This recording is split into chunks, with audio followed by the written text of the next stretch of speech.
Deep state, wokeism, cultural Marxism ऐसे शब्द चर्चा में बहुत है। अब हमारे पड़ोस में ही बांग्लादेश में क्या हुआ, उस उत्पात के कारण वहां के हिंदू समाज पर जो अत्याचार बार बार होते हैं उस परंपरा को फिर से दोहराया गया। पहली बार वहां का हिंदू संगठित होकर अपने बचाव में रास्ते पर आया, इसलिए कुछ बचाव हो गया। उनको आवश्यकता है मदद की। विश्व भर के हिंदुओं की भारत के सरकार की सहायता उनको मिले, ये उनकी आवश्यकता है। हिंदू समाज के भी ध्यान में आना चाहिए कि दुर्बल रहना अपराध है। वहां चर्चाएं ऐसी चलती है बांग्लादेश में कि भारत से हमको खतरा है, पाकिस्तान को साथ लेना चाहिए, वही हमारा प्रामाणिक मित्र है और दोनों मिलके, क्योंकि उनके पास न्यूक्लियर वेपन्स है, हम भारत को रोक सकते हैं। समय पर हमको जागना है।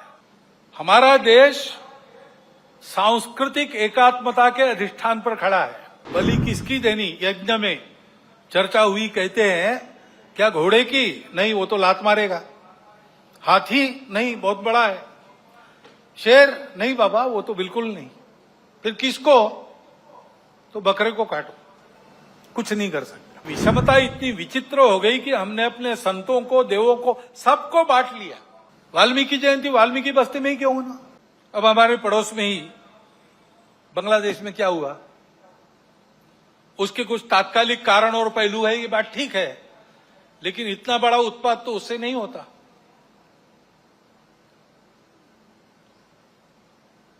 वो कारण, उनकी चर्चा, जिनका विषय है वो करें, परंतु दो बातें ध्यान में आती है। पहली बात है कि उस उत्पात के कारण वहां के हिंदू समाज पर जो अत्याचार बार बार होते हैं उस परंपरा को फिर से दोहराया गया।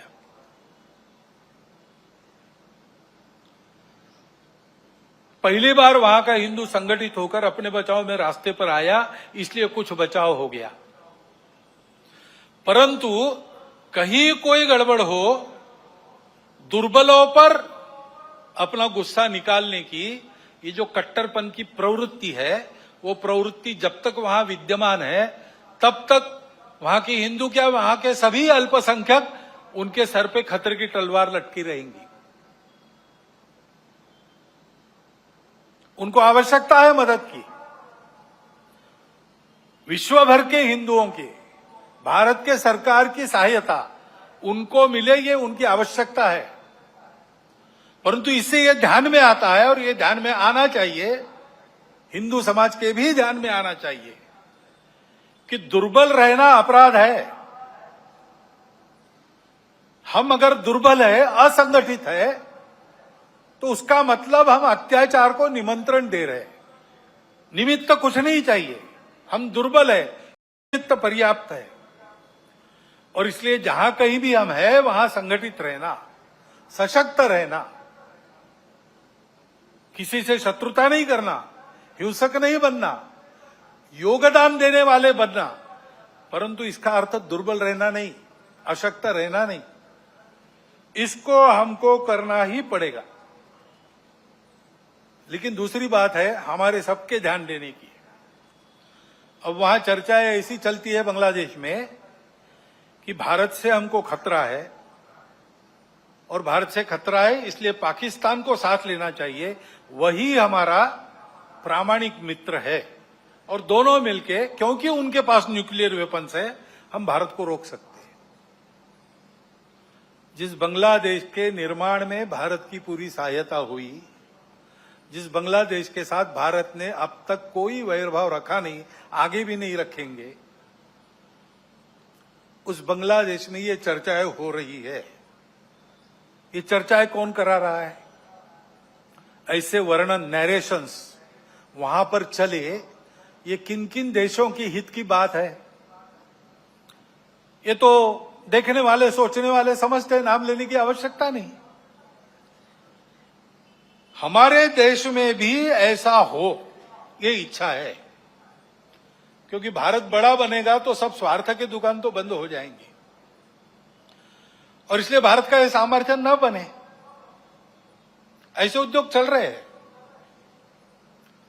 Deep state, wokeism, cultural Marxism ऐसे शब्द चर्चा में बहुत है। पिछले साल भी मैंने उल्लेख किया था। कुछ लोगों ने कहा था कि अपने यहां तो है ही नहीं। ऐसा नहीं है, अपने यहां है, बहुत पहले से है। क्योंकि केवल भारत नहीं, सभी सांस्कृतिक परंपरा के विरुद्ध ये विचार जाता है। परंपरा से दुनिया में कहीं भी कोई भी समाज जीवन में जो मंगल है, भद्र है, ऐसा मानता है, उसको ध्वस्त करना ये इनके कार्य प्रणाली का अंग है।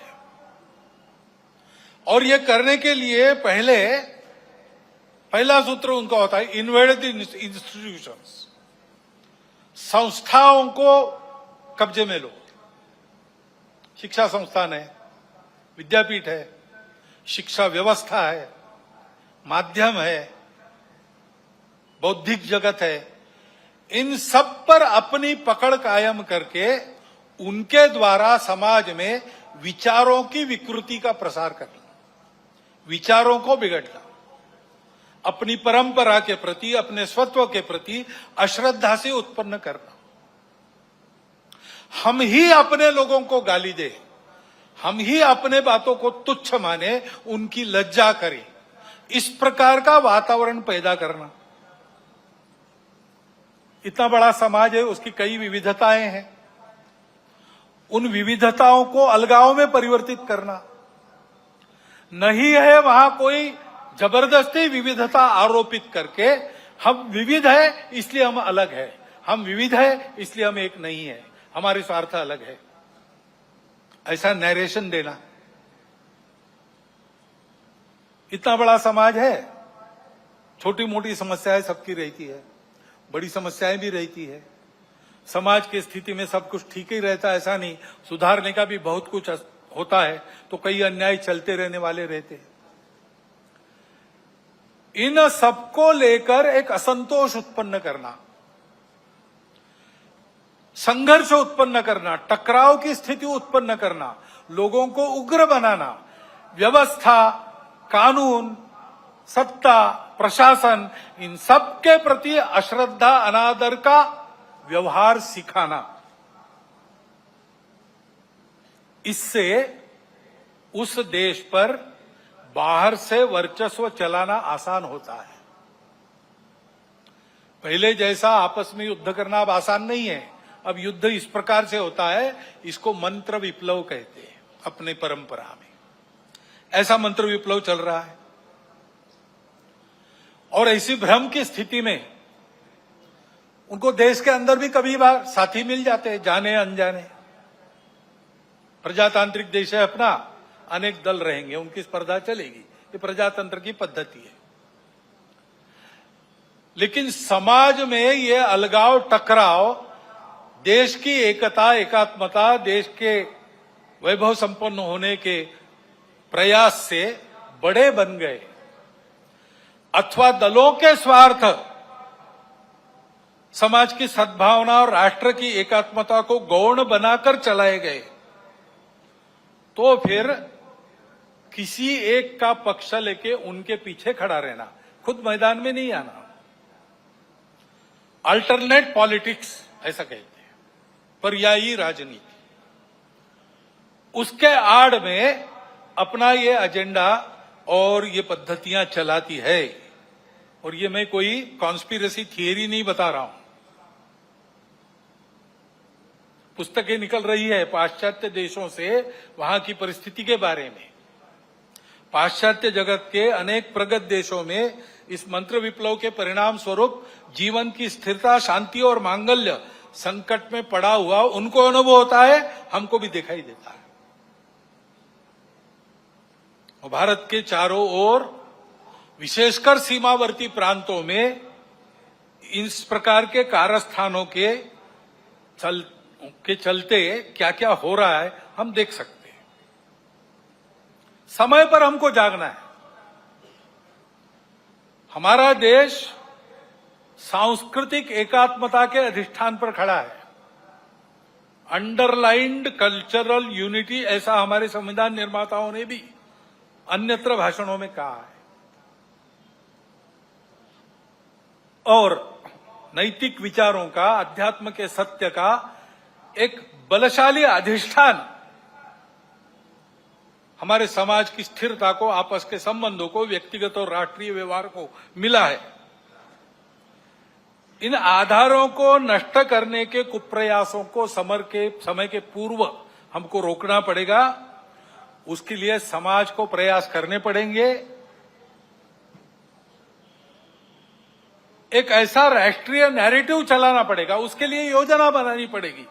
कानून संविधान की मर्यादा में रहते हुए, अपने सांस्कृतिक अधिष्ठान पर पक्का रहते हुए हमको इसकी योजना बनानी पड़ेगी, क्योंकि समाज को सुरक्षित रखने के लिए इसी का उपयोग होगा। संस्कारों का क्षरण इन विभेदकारी ताकतों को पुष्ट करता है, और वो बलवान होती है तो वो भी संस्कारों के क्षरण का कारण बनती है। और हम देख रहे हैं कि भारतवर्ष में इस प्रकार का मनोवचन कर्मों पर कुप्रभाव निर्माण हो रहा है, क्योंकि अब कोई बात छिपी रहती नहीं, मीडिया सर्वत्र पहुंचता है। बड़ों के साथ बच्चों के हाथ में भी मोबाइल है। मोबाइल पर वो क्या देख रहे हैं, उनको क्या दिखाया जा रहा है, इस पर कोई नियंत्रण नहीं है। घर में क्या देखना नहीं देखना, इस प्रकार का विवेक नहीं मिल रहा है। ऐसी स्थिति में घर परिवारों में ये नियंत्रण स्थापित करना और अपनी विधि व्यवस्था में भी इसके व्यवस्था के लिए, कोई इसके नियंत्रण के लिए कानून बनना, इसकी आवश्यकता है। क्योंकि इन संस्कार भ्रष्टता के कई प्रकार के कुपरिणाम है। ये विवेक न होने के कारण कई जगह नई पीढ़ी नशीली दवाओं की आदतों में खोखली होती चली जा रही है। कहीं पर दिखता है, कहीं पर नहीं दिखता है। कहीं कहीं पर ऐसा भी हो गया है कि कोई नशीली दवा जो नहीं लेता उसको पिछड़ा माना जाता है। इस प्रकार का वातावरण भी उत्पन्न हो रहा है। और हम देखते हैं कि हमारे देश की परंपरा क्या है, हमारा देश कैसा है। एक द्रौपदी के वस्त्र को हाथ लगा, महाभारत हो गया। एक सीता का हरण हो गया, रामायण हो गया। यहां पर कैसी घटनाएं घट रही है। अब कलकत्ता में जो हुआ आरजीकर अस्पताल में, लज्जाजनक घटना है, हम सबको कलंकित करने वाली घटना। और ये एक नहीं है,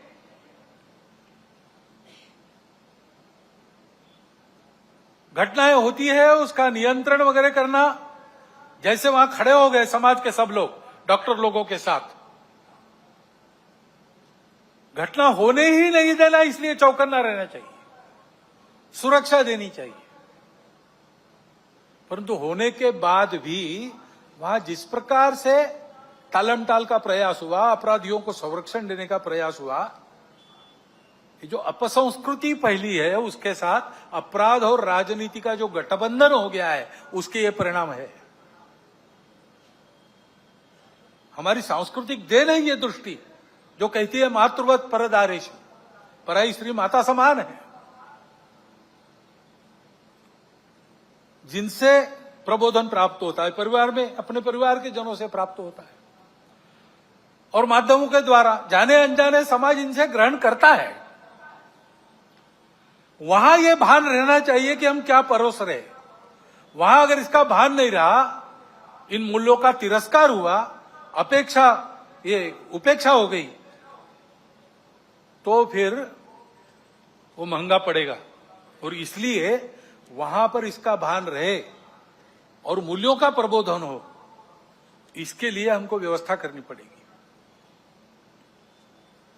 ये जो परिस्थिति सारी चल रही है, उसमें हम देखते हैं कि सारे खतरे संस्कार भ्रष्टता के कारण और आपस में अलगाव की हवा बहती है, उसमें बह जाने के कारण देश में सर्वत्र, आप देखिए, सीमा से लगे पंजाब है, जम्मू कश्मीर है, लद्दाख है, समुद्री सीमा पर केरल है, तमिलनाडु है, और बिहार से मणिपुर तक पूरा पूर्वांचल है, अस्वस्थ है। मूल कारण यही है इन प्रदेशों में ये सारी परिस्थिति उपस्थित है। और फिर ये भी हम देखते हैं कि कट्टरपन को उकसाकर उपद्रव किए जाते हैं, ये भी परिस्थिति है। बहुत सारे असंतोष के कारण इतने बड़े समाज में हो सकते हैं। ट्रैफिक जाम हो गया तो वो भी असंतोष का कारण बनता है। असंतोष को व्यक्त करने के रास्ते भी हमारे संविधान ने बताए। प्रजातांत्रिक रीति से हमको जो अच्छा नहीं लगता उसका विरोध हम कर सकते हैं, करना भी चाहिए। अगर अपने को अच्छा नहीं लगता चुप रहो, ऐसा कोई नहीं कह सकता। परंतु उसकी एक पद्धति है, उसका पालन होना चाहिए। उसको ताक पर रखकर कानून संविधान को छोड़ते हुए कहीं किसी ने कुछ किया, पूरे समाज को जिम्मेवार मानकर ये जो उपद्रव होते हैं, इसको असंतोष के जगह गुंडागर्दी करना ज्यादा अच्छा है। ये गुंडागर्दी होती है और कहीं कहीं ये हो जाती है समाज के कट्टर स्वभाव के कारण, अथवा कहीं कहीं इसको कराया जाता है। कभी कभी समाज करता नहीं, उपद्रव करने वाले आके करके चले जाते हैं। पूज्य बाबा साहब आंबेडकर साहब ने इसी के प्रति हमको सचेत किया था। संविधान समिति ने जब संविधान अर्पण किया, संसद में बाबा साहब के 2 भाषण हुए, उसमें एक में उन्होंने उल्लेख किया है, इन बातों को उन्होंने ग्रामर ऑफ अनार्की, अराजकता का व्याकरण कहा है। अब यह इशारा हमको मिल चुका है, हम लेकिन ऐसा करते हैं। अभी गणेश उत्सव के पथराव विसर्जन के जुलूसों पर हुआ, क्यों हुआ? कोई कारण नहीं था। ऐसी बातों का नियंत्रण त्वरित करना प्रशासन का काम है। कहीं करते हैं, कहीं थोड़ी ढिलाई भी दिखती है, परंतु प्रशासन आते तक तो समाज को भुगतना पड़ता है। तो इसलिए समाज को तैयार रहना चाहिए, सावधान रहना चाहिए, तैयार रहना चाहिए। गुंडागर्दी नहीं चलने देनी है। गुंडागर्दी को किसी का सैंक्शन नहीं है, और गुंडागर्दी किसी की भी हो वो क्षम्य नहीं है।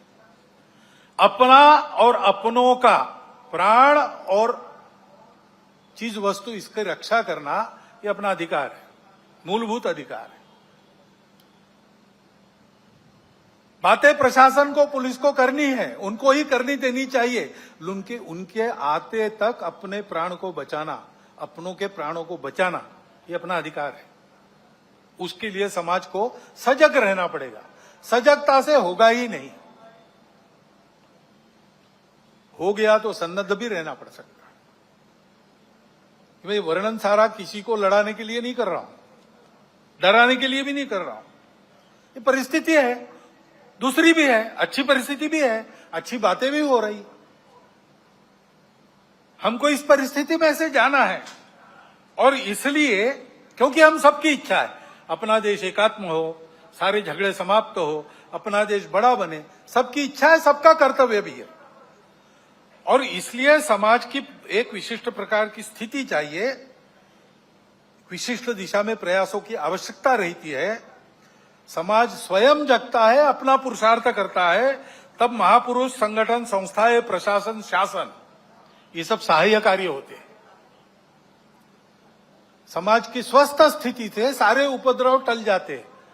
जैसे इम्यूनिटी कम होने के बाद रोग आते हैं, स्वस्थ अवस्था शरीर की ढलती है, बीमारियां बाद में घेरती है, और बीमारियां भी स्वस्थता को नष्ट करती है।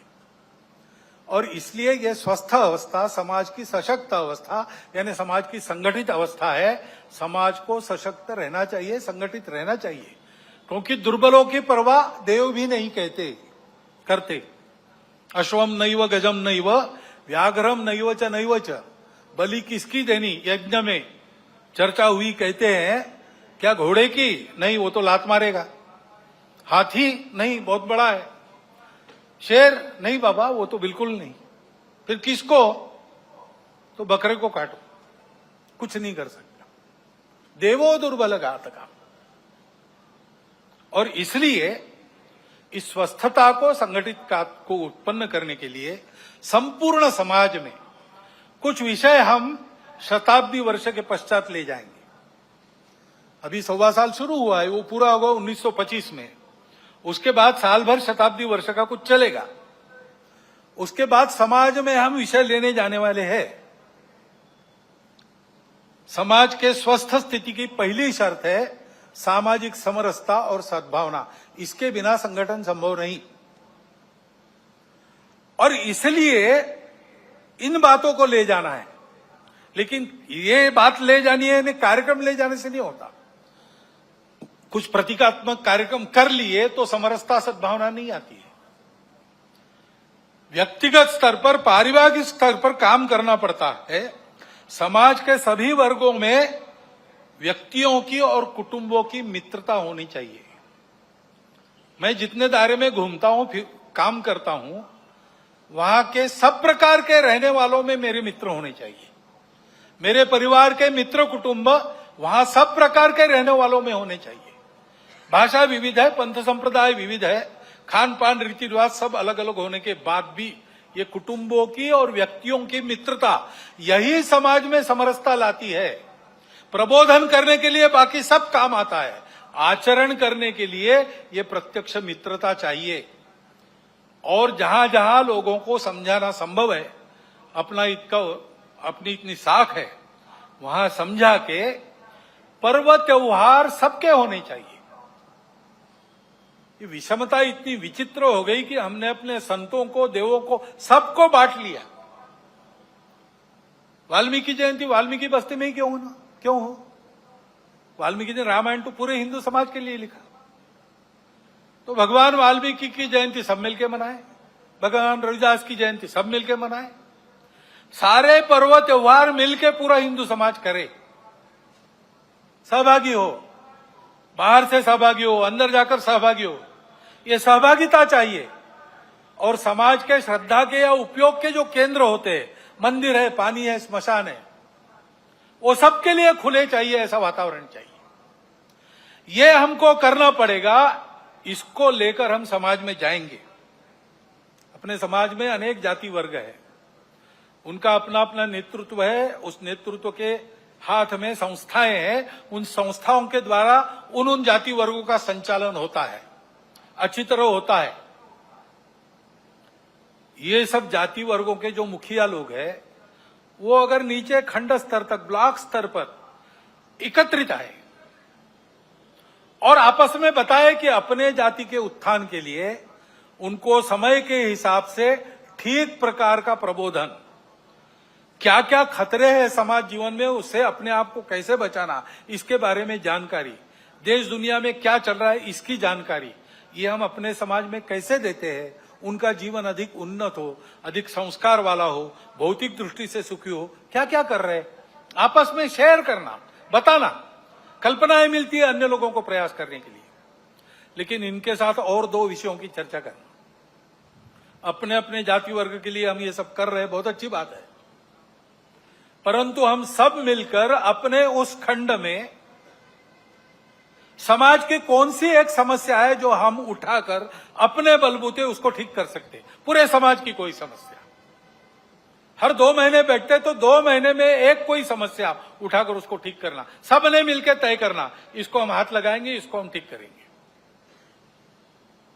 और दूसरा ये तय करना कि हम सब जाति वर्ग यहां रहते हैं, हम मिल रहे हैं, वो हम में जो दुर्बल जाति है उसके लिए हम सब मिलकर क्या कर सकते हैं। ऐसी एक बैठक में मैं था,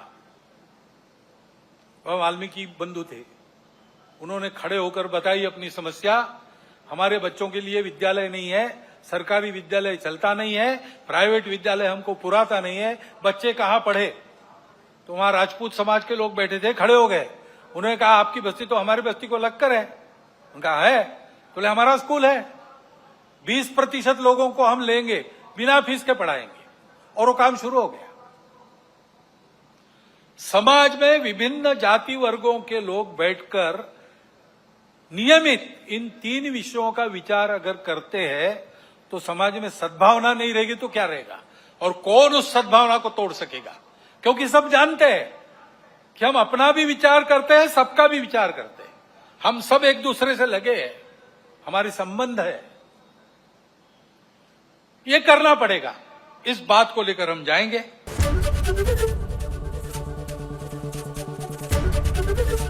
एबीपी गंगा, खबर आपकी, जुबान आपकी।